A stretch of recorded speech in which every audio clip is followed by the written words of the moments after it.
আসসালামু আলাইকুম এভরিওয়ান, সবাই কেমন আছেন? আশা করি সবাই ভালো আছেন। দেখতে দেখতেও কিন্তু রোজাগুলো কিভাবে যে শেষ হয়ে যাচ্ছে।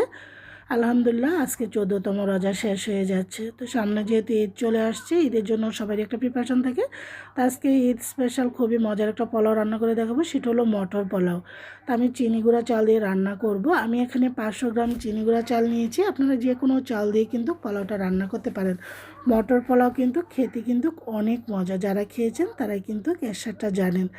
চালটা যদি আপনারা পোলাওটা রান্না করেন, চালটা চেষ্টা করবেন 15 থেকে 20 মিনিট বা আধা ঘন্টা আগে যদি ধুয়ে রেখে দেন, পোলাওটা খুবই চমৎকার ঝরঝরে হয়। তো আমি চালটাকে ধুয়ে একটা স্ট্রেনারে করে পানিটা ঝরিয়ে নিচ্ছি আর কি। তো এখন আমি 1 কাপ নিয়েছিল মটর, যেহেতু মটর পোলাও রান্না করব। এটা এই বছর আমি মটরটাকে ফ্রোজেন করেছি, সেখান থেকে 1 কাপ নিয়েছি। আপনারা কম বেশি বাড়িয়ে নিতে পারেন। গরম মশলা এখানে 1 ফালি দারচিনি, 5-6টি সবুজ এলাচ, 5-6টি কালো গোলমরিচ, 5-6টি লবঙ্গ, 2-3টি তেজপাতা, একটু জয়ত্রী নিয়েছি আর কি। আর এখানে নিয়েছিল 1/2 কাপ পেঁয়াজ কুচানো, 5-6টি এখানে কাঁচামরিচ।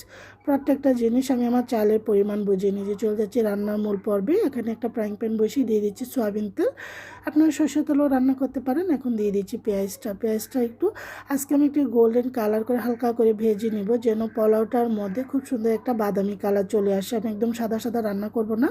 এখন দিয়ে দিচ্ছি গরম মশলাগুলো, পেঁয়াজটার সাথে গরম মশলাগুলো ভেজে নেব। পোলাও চালটার কালার অলরেডি চলে এসেছে। এখন এখন পোলাও চালগুলো দিয়ে দিচ্ছি। 1 চামচ আদা বাটা, 1 চামচ রসুন বাটা। তো আমি মশলার সাথে এটা না ভেজে আমি পোলাও চালের সাথে ভেজে নিচ্ছি।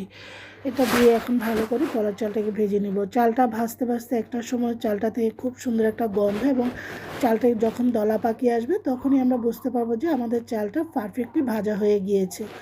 গন্ধ বের হলেই বুঝবেন যে চালটা ভাজা হয়ে গিয়েছে। এখন আমি গরম পানি দিয়ে দিচ্ছি। এখানে পুরো 1 লিটার আমি দিইনি।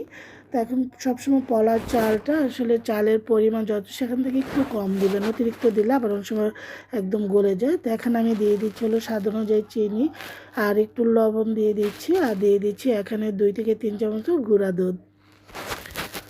দিয়ে এখন নেড়ে চেড়ে ভালো করে ঢাকনা দিয়ে ঢেকে দিচ্ছি। আপনারা শুধু দুধ দিয়েও কিন্তু রান্না করতে পারেন। তো এখন এই যে টকবগিয়ে ফুটে উঠেছে, আর খুব সুন্দর একটা পোলার কালার। আমার কাছে এই পোলার কালারটা যখন একটু বেরেস্তা একটু গোল্ডেন কালার করে দিই, পোলার চালের কালারটা দেখতে আমার কাছে একটু বাদাম বাদাম লাগে। এখন দিয়ে দিচ্ছি হলো এগুলো মটরশুঁটিগুলো, যেহেতু একটু একটু হালকা ভাপানো ছিল, ভাপিয়েতে রেখেছি। আর কাঁচামরিচগুলো দিয়ে এখন নেড়ে চেড়ে আবারও ঢাকনা দিয়ে ঢেকে আমি এটাকে রান্না করছি। চুলাটাকে প্রায় আবারও 10 মিনিটের জন্য হাই ফ্লেমে দিয়ে, তারপর হাই ফ্লেমে দেওয়ার পর পানিটা কিন্তু শুকিয়ে গিয়েছে। 3/2 ভাগে কিন্তু কিছু এখন একটু গায়ে গায়ে লেগে আছে, আবার উল্টে পাল্টে দিচ্ছি।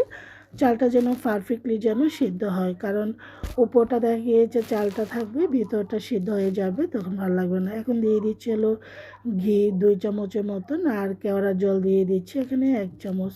দিয়ে আবার চারদিকটা গুছিয়ে ঢাকনা দিয়ে ঢেকে আমি দমে প্রায় 15 থেকে 20 মিনিটের জন্য রেখে দেব। রেখে দিয়ে তারপরে যে রেখে দেওয়ার পর এখন আপনাদেরকে দেখাচ্ছি।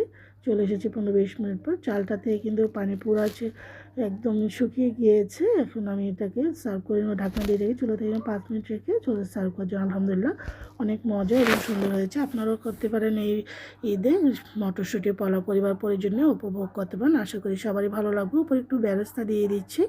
আজ এই পর্যন্তই ছিল। সবাই ভালো থাকেন।